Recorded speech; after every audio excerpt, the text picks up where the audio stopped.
Dive into tales of quiet triumphs and boardroom battles that hit a little too close to home. Hit that subscribe button and join the crew where underdogs rewrite the rules. Your next plot twist awaits. Ma'am, do you know your badge has been deactivated? The security guard at the front desk said it like he was announcing the weather. Bland, apologetic, not his circus. Emily blinked once, then again. The turnstile hadn't clicked. Her little green light didn't flash. She was standing there, reusable coffee mug in one hand, a Ziploc bag of homemade banana bread in the other, while the Monday morning parade of suits flowed around her like she was a lamppost. She gave a dry smile. Well, I guess that depends on whether Horizon Tech has a death wish this week. The guard didn't laugh. She didn't expect him to. It wasn't the first time she'd been invisible. In 9 years, Emily had written contracts that kept Horizon's lights on, structured licensing deals that protected 8-figure patents, and buried enough firewalls into joint ownership clauses that their most valuable IP asset, Project Aurora, was basically Fort Knox in PDF form. And yet, to everyone above the 4th floor, she was just legal ops, an email signature, a name on red lines, someone you CC'd at the end of the deal if you remembered. She'd come from accounting originally, fought tooth and nail to claw her way out of that beige graveyard of spreadsheets and into something with teeth. Licensing was where the real power lived, where details weren't just bullet points, they were weapons.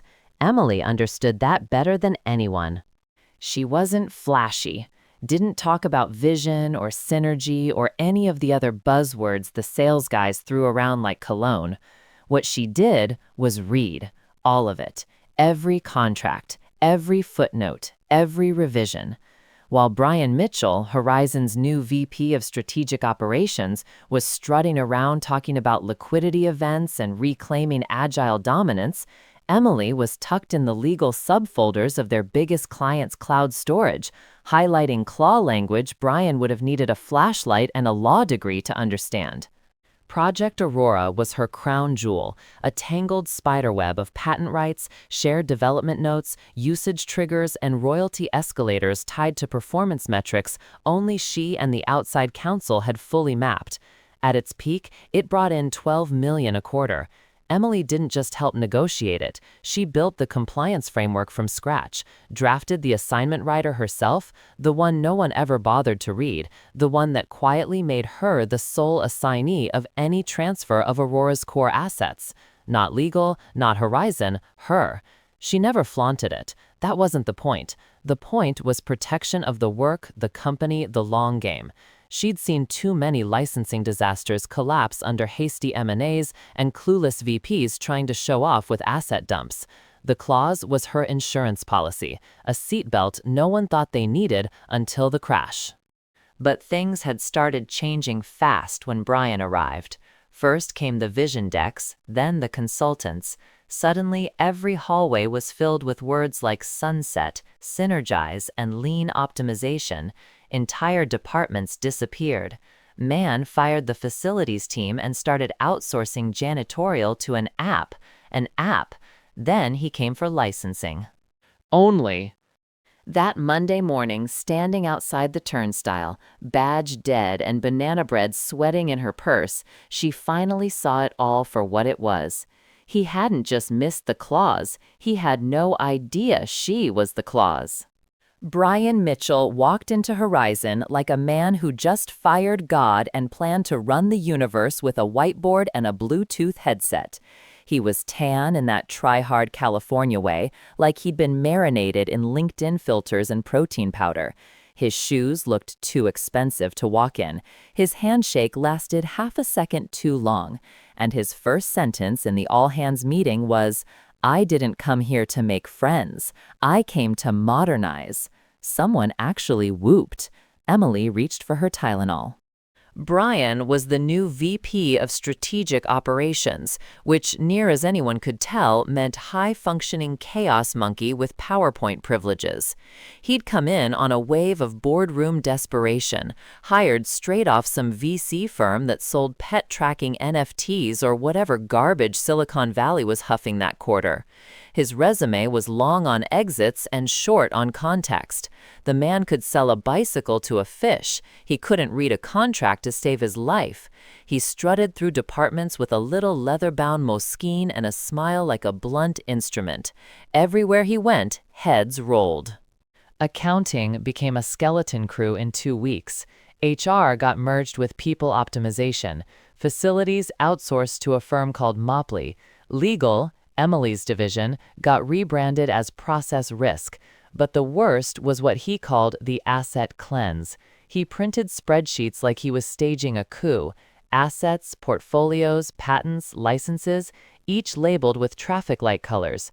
Aurora, the most lucrative and labyrinthine piece of Horizon's intellectual property, was marked bright red. Legacy bloat, Brian called it, operational anchor, fat ripe for trimming.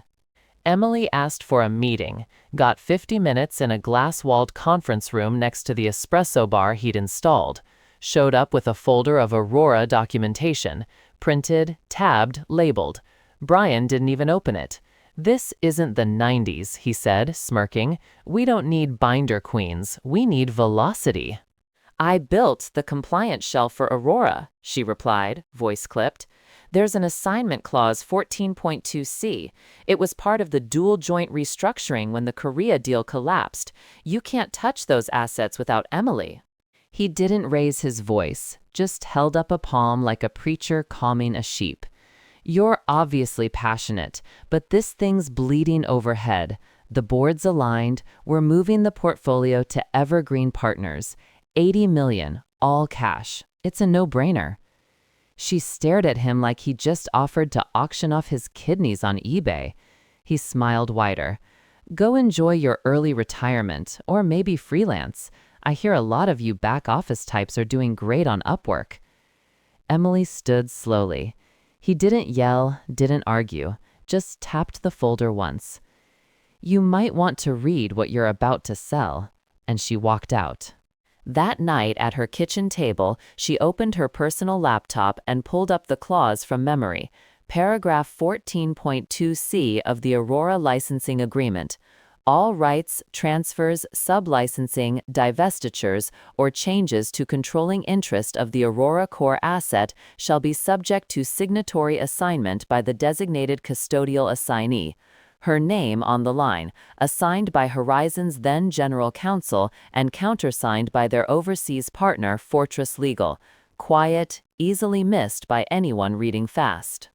The next morning, she typed a one-sentence email to the internal legal team.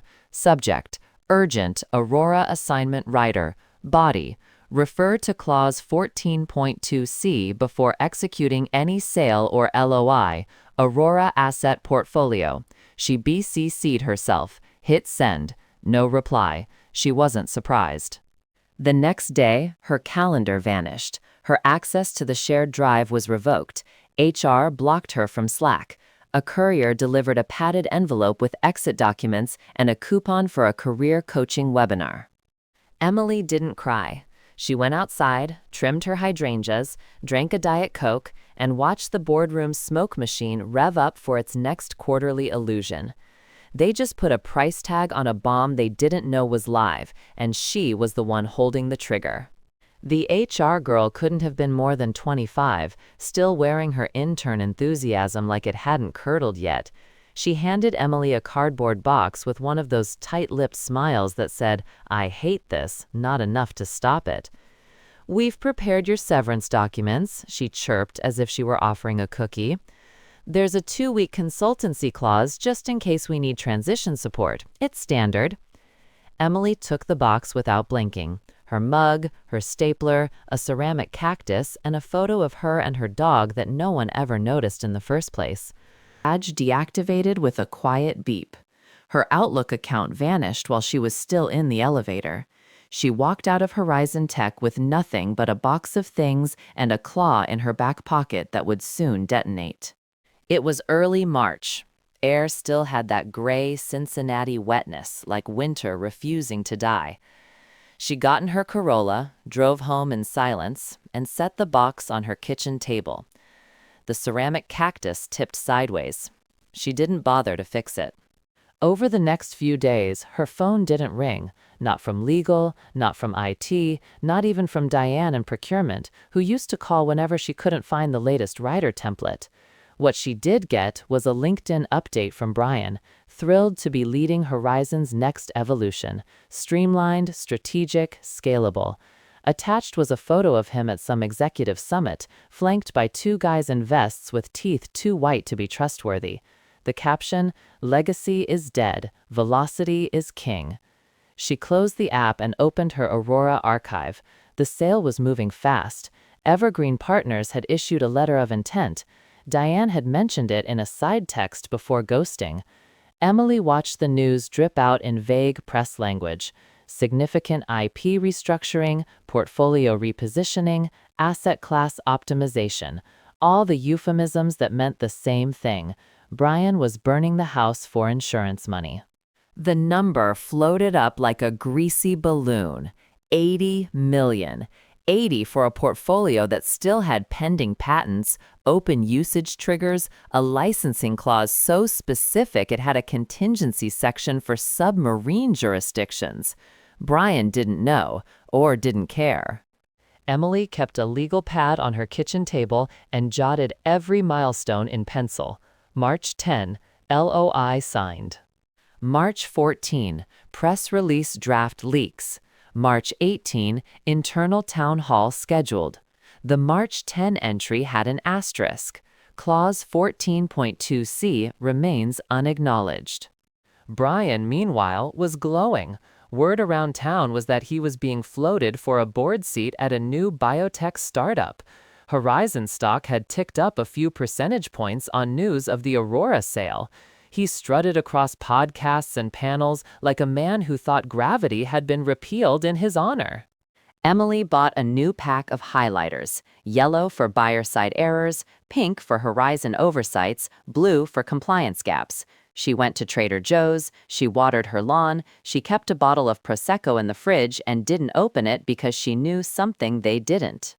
Clause 14.2c wasn't just a bureaucratic tripwire. It was a hand grenade with a smiley face drawn on the pin. It gave her, Emily E. Halpern, formerly invisible legal ops analyst, final say over any transfer of Project Aurora's core intellectual property, her signature or no deal. No one had asked her to waive it. No one had contacted her at all. Brian had been so eager to erase her name from the org chart that he hadn't noticed where else it was printed. So Emily waited, not out of spite, not even for revenge. She was just giving them time. Time to realize how deep in the weeds they really were. Time to feel the rope tighten. And when the moment came, the meeting, the question, the collapse, she'd already be there. Calm, patient, with her pen uncapped and her answer ready. She waited 5 days before sending the message. Just one to one person, David Ellis, Horizon's senior counsel and the only man in legal who ever remembered to bring her coffee the way she liked it. Black, 2 sugars, no questions. He was meticulous, quiet, allergic to drama. If anyone still read the damn contracts at Horizon, it was David. Her message was short. Hey David, re-clause 14.2c on Aurora. Please confirm it's been addressed before the sale. Emily. The reply came 3 hours later. They already signed the LOI. No how are you, no emoji, no buffer, just the sentence. Cold. Final. Emily stared at it for a long time, then closed her laptop. She didn't follow up because she understood what that line really meant. The train had left the station, and no one on board had checked if the tracks were made of paper.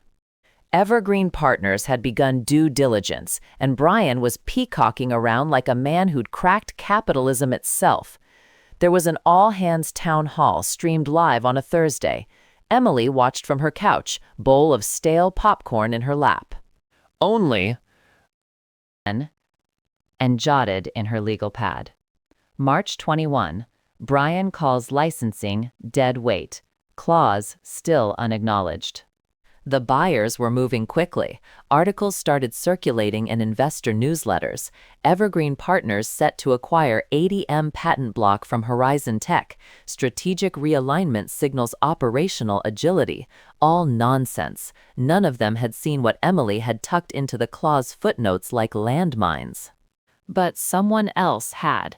It started with a LinkedIn ping, a name she didn't recognize. Junior associate at a boutique law firm in Chicago. Hi, Emily. I'm working on a licensing diligence matter involving Project Aurora. Your name came up as the assigned custodian on several core assets. Would you be available for a brief call? Off the record, of course. Emily raised an eyebrow. She responded cautiously. Happy to chat. Next Tuesday, 2 p.m., off the clock. They met over video. The associate looked young, competent, already exhausted. Behind him, a shelf of thick binders and a dying ficus. We noticed something in the foundational agreements, he said after introductions. There's a recurring assignee notation.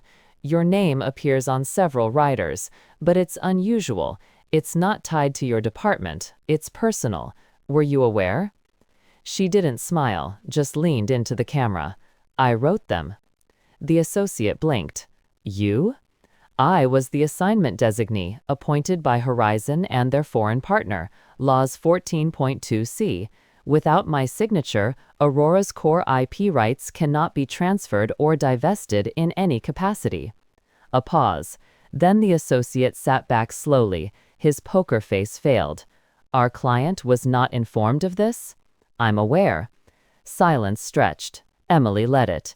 He started scribbling in his notes, already picturing how this was going to play out in Monday's partner meeting. If this clause is enforced, be in touch.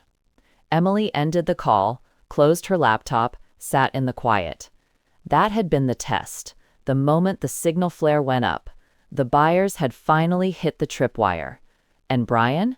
He was still out there, doing interviews and pretending he'd already cashed the check. She poured herself a whiskey. Neat. No toast. Because the next call wouldn't be polite. It would be surgical, and she'd already sharpened the knife. The meeting wasn't on the books. No invite, no calendar trace. To a quietly forwarded address and a time, 10 a.m. Monday, typed in courier font like something out of a Cold War novel. Emily showed up 10 minutes early. It wasn't a boardroom or an office tower downtown. It was a coffee shop tucked between a dry cleaner and a nail salon, the kind of place with chipped mugs and a chalkboard menu that hadn't changed in years. No logos, no witnesses, just Emily in a navy coat and clean slacks, hair pulled back like she was going to church and war at the same time. The buyer's lawyer arrived exactly on the hour. Mid-40s, crisp suit, wedding ring, no tie. He introduced himself as Colin, but the firm name he mumbled under his breath was enough. He wasn't some junior associate chasing billables. This was senior counsel for Evergreen Partners, and he wasn't here for coffee. Emily let him lead, let him settle, let him think he was in charge. Pulled out a folder. No laptops. Old school. I reviewed the Aurora agreements personally last night. Colin said without preamble. There's something irregular. Emily folded her hands around her mug. Only one thing? He didn't smile. There's a clause 14.2c. He said slowly. That refers to an assignment designee whose signature is required for any material asset transfer or third-party IP control adjustment. Clause appears in the main agreement, the Korean Joint Development Rider, and the secondary sub-license terms. Emily said nothing, just nodded once. Keep going, counselor. The name listed as designee, He continued. is yours? She raised her eyebrows like she was being told the weather. That's correct. It's not the company. It's not legal. It's you personally. Yes. How? Why was that structure approved? It was necessary. She replied, evenly. The Korean licensing dispute happened in 2018. We needed a neutral domestic custodian for both parties to avoid dual jurisdiction litigation. I was appointed by both legal teams. The clause was reviewed, redrafted, and ratified by Horizon's general counsel and our partner's external firm, twice. Colin's jaw flexed. And no one revoked that designation. Emily shook her head. It's irrevocable unless superseded by a new joint designation signed by both parties, which, given Horizon's decision to purge half their staff without reading the documents, never happened. Only, They already signed the LOI. he muttered. Yes. Emily said, sipping her coffee. Without full compliance verification, if we proceed without your signature, the transfer is invalid, and any subsequent licensing derived from that invalid transfer will be exposed to clawback litigation, including punitive breach. He looked up. Finally, the posturing faded. Now he was just a man doing math. Risk, cost, public embarrassment. The kind of fallout that ruins careers and brands in the same breath. We were told, He said carefully. that Aurora was clean. I'm sure you were. Only. But Brian Mitchell wouldn't know a chain of custody clause if it bit him on his overpriced loafers. Colin leaned back, his eyes narrowed. Will you sign? No. Is there a number? I'm not negotiating. This isn't about money. He studied her, probably trying to find the motive. Power, spite, legacy. But Emily wasn't offering any of that. She gave him the truth, cold and dry. I'm not blocking the deal out of revenge. I'm blocking it because it's invalid. That's my job. Or at least it was, until your golden boy tried to sell the engine without checking who had the key. I'm not blocking the deal out of revenge. I'm blocking it because it's invalid. That's my job. Or at least it was, until your golden boy tried to sell the engine without checking who had the key. He exhaled through his nose, the kind of sound men make when they realize they've stepped into quicksand in custom shoes. I assume you understand this could get complicated. I assume you understand this could get complicated. I assume you understand it already has. He nodded once, stood, and gathered his folder without a handshake. We'll be in touch. We'll be in touch. She waited until he walked out before reaching for the little sugar packet in front of her, tore it open, poured it into the half-full mug like nothing had happened. Because while Brian was out doing victory laps, the real race had already started, and he'd left his shoelaces untied. Emily didn't need a spotlight. She had the paperwork. The conference room smelled like expensive leather chairs, bad decisions, and catered arrogance. Brian had requested the fancy one. Glass walls, downtown skyline view, branded notepads at every seat. A small army of Horizon execs, evergreen reps, and legal observers filled the space like it was a coronation. Only, With this acquisition, we're not just offloading legacy weight. We're accelerating Horizon's core strategy. This is about streamlining, removing friction, turning the page on a new era. Brian's eyes caught her as she slid into the back row beside Colin, Bayer's lead counsel. She didn't smile, neither did he. Brian hesitated, blinked, then went back to his monologue like a man refusing to believe in ghosts. Of course, the portfolio's clean. He continued, tossing the word like a dart. Fully unencumbered. Everything's been scrubbed, vetted, greenlit. You won't find a single operational landmine in the structure. Emily sipped her coffee. Lukewarm. Fitting. The head of Evergreen's legal team, a woman named Jordan, razor-sharp in a dark maroon suit, flipped a page in her binder, adjusted her glasses, and spoke for the first time. There's one final issue we'd like clarification on before we proceed. Brian turned to her, palms open, sales mode engaged. Shoot. She tapped a paragraph with her pen. The Aurora IP agreements, Clause 14.2c, references an individual assignment designee for asset transfer approvals. Like to confirm the name listed here is no longer applicable. Brian didn't even look, just waved a hand like he was batting away a fly. Oh, that. He said with a chuckle. Yeah, that's old language. Boilerplate junk from a prior regime. Legal fiction.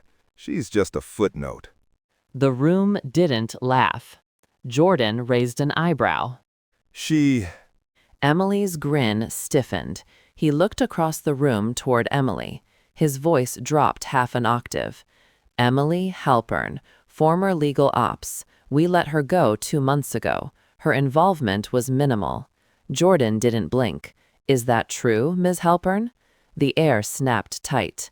Everyone turned. Emily didn't stand, didn't adjust her chair. She just raised her hand. I'm the assignee. No one spoke. A second passed, then another. Brian's jaw twitched. He gave a little laugh. Too loud, too sharp. Okay, look, I'm sure she thinks she's the assignee, but that clause— Jordan interrupted him, voice like a scalpel. The clause is active and binding. We confirmed it with both Horizon and your Korean joint partner. The designation was never revoked. Brian paled. Emily turned to face him fully now, calm, poised. You didn't even read the writer, did you? He opened his mouth, closed it. Jordan slid a paper across the table, highlighted in yellow. Emily's name printed under the signature line. We'll need her written approval before we can finalize, Jordan said simply. Emily held up both hands, palms empty. No pen. The silence was deafening. One of the Evergreen reps scribbled something onto a sticky note. Another reached for a water bottle with shaking hands. Brian just stood there, frozen like someone had unplugged him mid-sentence. Emily leaned back, crossed one leg over the other. She didn't need to say anything else. The clause had spoken. The page made a soft shk as it slid across the glossy table, landing right in front of Brian like a legal death certificate with Emily's name on it.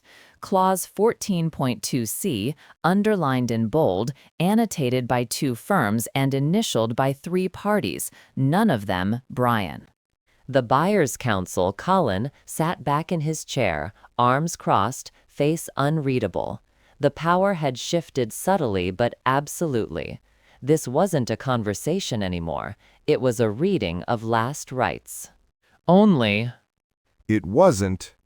Only. You're bluffing. Emily didn't even blink. Jordan, the buyer's lead, closed her binder with a quiet thump. She's not. There's no way this stands. She doesn't work here anymore. She's not even on payroll. How can she have authority? It's not tied to employment. It's tied to custodial designation, personal assignee, irrevocable without joint party agreement, which your team never sought or apparently read. Brian looked like a man realizing he'd stepped off a curb into traffic and the horn was already blaring. He turned to Emily. Okay, fine. You made your point. You've been heard. Now, be reasonable. We're all here to make this work. Emily finally stood slowly. No rush. She walked to the head of the table and picked up the contract Brian had just tried to sell without her. Her voice was clear, even, a scalpel, not a hammer. I am the assignee on Project Aurora. She looked him dead in the eye, and I do not approve this sale. The words dropped like a steel door slamming shut. No signature, no deal. The Horizon delegation collectively stiffened. HR shifted in his chair. Legal looked like they wanted to teleport. Brian opened his mouth. Nothing came out. Not a word. Just the high-pitched wheeze of someone whose parachute hadn't deployed. Jordan nodded once. That concludes the meeting. She stood, gathering her documents with surgical grace. Evergreen's COO said nothing, just followed her out like a man leaving the scene of a controlled demolition. One of the analysts paused to shoot Emily a subtle, incredulous nod before disappearing behind the door. And Brian? He stayed frozen, hands flat on the table like he could hold the sale together through sheer denial. Emily leaned in just slightly, voice low. "You called me a footnote." She tapped the clause. "I'm the damn signature line." Then she turned and walked out. No fanfare, no strut, just a quiet, measured exit like someone leaving a chessboard with the king still upright, knowing they never even had to say checkmate. Behind her, the silence roared.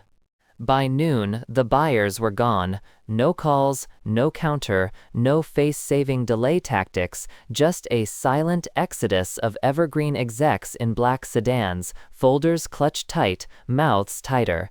Horizon's $80 million miracle sale evaporated like it had never existed. The glass conference room sat empty now, chairs still askew from the scramble, condensation rings on the table like bullet holes. Brian stood inside it alone for a while, staring down at the paper Emily had tapped only hours before, as if he could will it to say something else, something reversible, something that wouldn't make him look like a fraud in a $900 sport coat. It didn't. Upstairs, the board was already in an emergency session. Someone had whispered, "dereliction of duty," before the door closed. Another mentioned fiduciary negligence. No one said Brian's name out loud. They didn't have to. Everyone knew who set the bonfire and smiled while lighting the match. Emily didn't bother watching the fallout in real time. She wasn't a sadist. She just knew math, and the numbers weren't in Brian's favor. Back at her house, she pulled up Horizon's internal news portal out of morbid curiosity. One new update announcement. Horizon Tech begins leadership transition as part of our evolving strategic vision. We thank Brian Mitchell for his contributions and wish him well in his future endeavors. It was the corporate version of being shoved out a side door with your box of shame and a $20 DoorDash gift card. No apology, no correction, just vanishing. A ghost in Gucci shoes. Emily leaned back in her chair and watched the blue loading bar spin on her old Horizon VPN access. Still dead, still gone. They never reactivated it. Never asked for knowledge transfer, never even thought to check if the detonator they tossed into the dumpster was still live. That had been the plan all along. She didn't want her job back. She never wanted a plaque or a name on a door. What she wanted was security, real security, not the false promise of loyalty from a company that would cut her loose without a second thought. So she gave herself an insurance policy, Clause 14.2c. Brian had been chugging green juice and building reorg slides with buzzwords and bar graphs. Emily had been drafting safeguards in the subclauses, planting legal anchors, writing her name not where it could be erased, but where it had to be read, every single time. That clause wasn't spite, it was survival. The final domino fell the next morning when Horizon's general counsel resigned to explore new opportunities. Translation, jumped ship before being blamed for not flagging the one clause that sunk a deal worth more than a quarter of Horizon's projected annual revenue. Legal would become a bloodbath. The sales team, directionless. Brian, unreachable. No posts, no tweets. His LinkedIn headline changed from VP of Strategic Operations to Open to Work in under 24 hours. Emily got a call from David Ellis. Short, dry, respectful. Just wanted to say, read it, all of it. You wrote it perfectly. She thanked him. Didn't ask what else he'd seen. By then, she'd already been contacted by Evergreen again. Quietly, discreetly. This time with an offer. But that was next. Right now, she let herself sit in the stillness of victory. No champagne, no confetti, just the hum of her refrigerator and the legal pad she'd stopped writing in. Its last line, underlined twice, Clause 14.2c, executed. Didn't just protect the asset, it protected her. A week to the day after the collapse, her phone rang. A known number, Chicago area code. Emily let it buzz twice before answering, cool and steady. Emily Halpern. She knew the voice. Colin, Evergreen Counsel. This time, no formality, no layered legal posturing. Just the tight, polite tone of a man calling not as a lawyer, but as a recruiter. "We've reviewed everything," he said. "No small talk. You were right about the clause, about the compliance history, about all of it."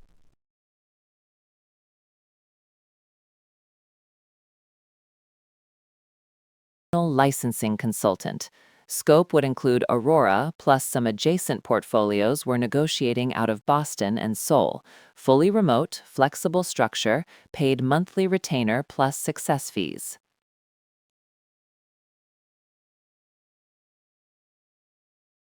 Would be well generous. 3 times your Horizon base plus options plus full authority over Aurora's assignment continuity if you accept. He paused. In plain English, you'd stay the assignee. Now she smiled a little, just at the corner of her mouth. "My only question," she said softly, "is whether I'd keep control of the assignments." You will. She didn't ask who had to get fired, demoted, or chewed out to make that possible. Didn't ask how many internal debriefs or shareholder calls had begun with the phrase, "we didn't realize," and ended in profanity. She didn't even ask who at Horizon was still employed, because it didn't matter. She had the leverage, and that was all she'd ever needed. Send the paperwork, she said. I'll review it by tonight. No need, Colin said. It's already in your inbox. Executable PDF. We'll arrange courier signature for hard copy if needed. Emily hung up without a goodbye. She walked to the kitchen, poured herself a second coffee, and opened her laptop. There it was, exactly as promised. Retainer agreement, consultant onboarding, clause 14.2c reaffirmed by both parties, her name in bold. She signed.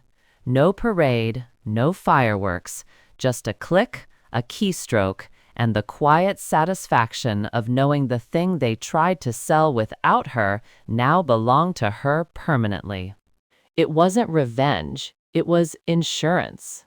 Later that afternoon, she opened her old Horizon inbox, still technically deactivated, but she'd kept a local archive.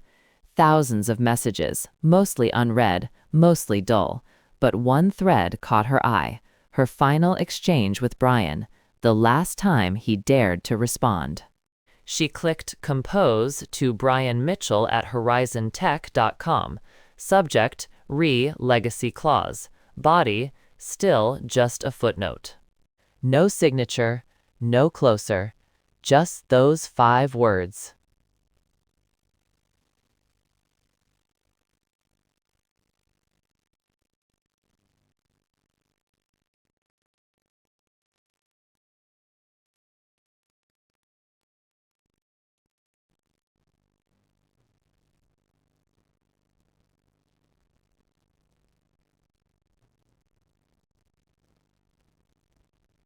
No signature, no closer, just those 5 words.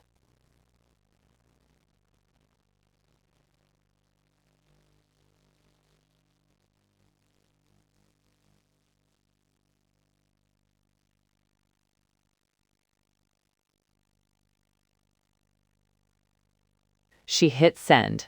It wouldn't reach him. The account was long dead. But that wasn't the point. The point was that somewhere buried in Horizon's disaster archives, her name wasn't just in the clause, it was the clause. And Brian, he bet the company on a bluff he didn't understand. She didn't need to yell, didn't need to gloat. She just needed to sign once, and that was enough to own the whole board.